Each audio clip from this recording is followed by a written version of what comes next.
G'day folks, Jamil here, and in today's free lesson, we're going to go over something that I call the two types of networks in technology sales. All right.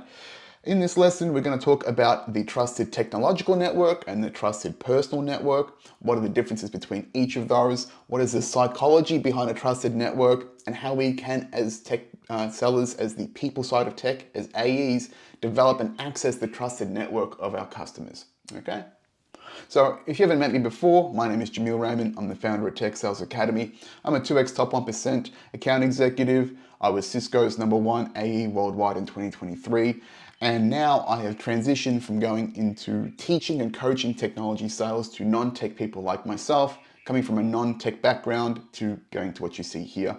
And, got a few big tech companies behind me to say, he's doing a good job. So, when we talk about networks, right, we are focused in tech sales on the trusted technological network, okay? Having a secure network, an ecosystem of technologies, servers, infrastructure, routing, switching, all of that good bits and bobs. But realistically, when it comes to creating trusted relationships with our customers, that is the trusted emotional network, and that is the subtle art of what we are as the people side of technology as account executives, right? We are developing trusted relationships, not based on technological competence, but emotional security and safety in going, these people I can trust with my problems to be solved. So on the tech side of things, you've got the what you know, but when it comes to the emotional side, the relationship development, that is the who you knows of technology sales. And that is our primary function to develop as account executives, okay? So let's go back. Why do we have trusted networks, right? We are a tribal species. We want our secure ecosystems for survival, okay? So we want to exchange information in a physically and psychologically and a professionally safe way, right? So make sure that our weaknesses or vulnerabilities are not exposed, to make sure that we can attain important information for our survival and our growth without the bias of somebody else's agenda affecting us. And that is one of the primary stereotypes that we have as salespeople, is that customers think we're just out to get their money and not really solve their problems, right? That's a primary fear that we need to alleviate when we speak to customers and engage with them, okay? So a good analogy for the networks working on both sides of the fence is zero trust, okay? So when you start out with a customer, right? It's a cold call, it's a cold email. You are in the zero trust of the personal network. You are trying to knock on that door. Very similarly, when you were talking about the technological network, when you talk about a zero trust architecture, even if you are an employee of the organization, you still have to verify your identity, your device and your hardware. And even when you access the network, you are given the minimum viable access required to function in that ecosystem, right? And then eventually, if you were to be, a high value person in the organization, you would get more access and privilege. Same applies to selling, right? You on the outside, knocking on the door, cold email, Mr. Customer, hey, how you doing? This is a cold call. Would you, do you have this problem? You are knocking on the outside of that zero trust. And if they have a problem that you can solve, then that potentially opens that door and enables a level of engagement and trust that can be developed, right? So our roles as account executives, as the people side of the technology ecosystem, our role is to develop a trustworthy brand to get into the trusted personal networks of our customers, to then access the trusted technological network that they possess and that we want to sell them products to. Right? So we are really focused on the people skills, the soft skills, developing that trusted partnership, right? Because it's not just necessarily about the technological company that you work for. You, as the human face, the brand, you are the last mile. You are the conduit between a customer's problem and the potential solutions that can be offered by your company to solve those problems. And the quality of your experience in being that conduit is the #1 decider of your success, both at a personal and professional level, okay?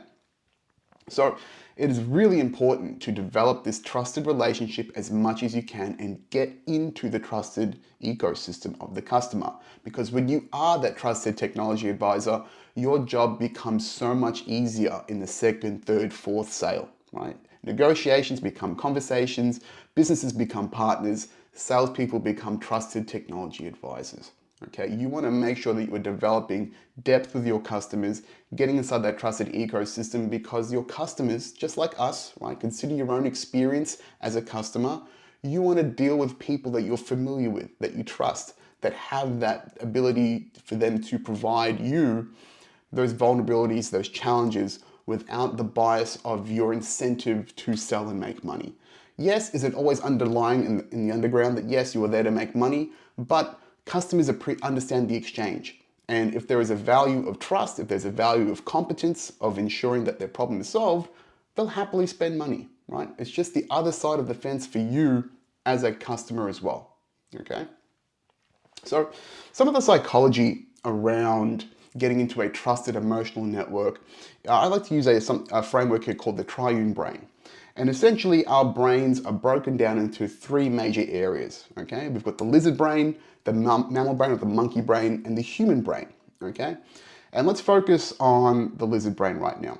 The lizard brain is where our fight or flight mode is, okay? And that is where stranger danger is, okay? We want to know, we are seeking who is cool, who is a risk, who is not. And we might not be necessarily conscious of this at all times, but when we're out in public, a little bit of our fight or flight is going on because we don't know who strangers are. When you are walking in the dark, in the streets, your fight or flight and your lizard brain is a little bit more stimulated. And you're going, what's going on here? Same applies to when you are dealing with strangers, right? You think about if you were to go into a shop and, flip the script. You have a salesperson come to you and you're going in your head, oh, what does this person want, right? What do they want from me? Who is the stranger that could be potentially putting me at risk, right? We have that. You walk into any shop, you get that, hey, how you going? You're just like, all right, mate, back off, right? We all do it. So realistically, what we need to be doing is mitigating stranger danger through familiarity, getting rid of that lizard fight or flight response and building psychological safety that we are good people to deal with, okay? So we need to, again, minimize, right? Get that stress away from the brain. And we can do that through a formulaic method called the trust formula, and to a point where we get customers going from who the hell is this person to how can I work more with them? I trust them, they're useful, they're valuable, they're a good person to deal with, I want to deal with that person more. And that is the pinnacle of what we do as trusted advisors with our customers, right? Very important stuff. So, what is this trust formula that we've talked about?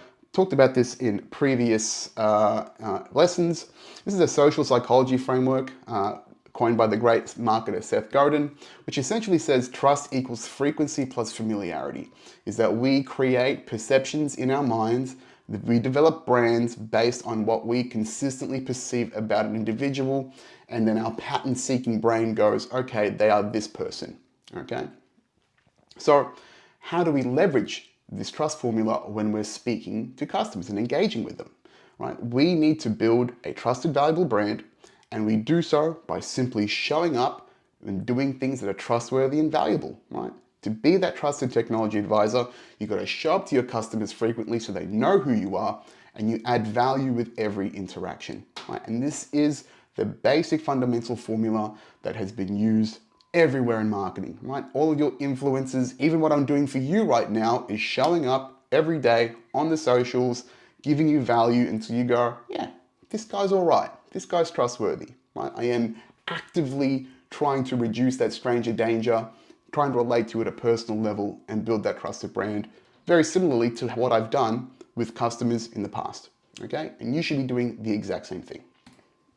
So you might go, cool, I understand the mechanics behind this, but I'm a non-technical account executive. I'm struggling to talk about the tech. How can I build a trustworthy brand without having a technical background? And actually, when you are an account executive, your most valuable skills aren't your technological skills. That's your SE's job. That's the architectures, the propeller heads behind you and the rest of the business. That's their primary responsibility.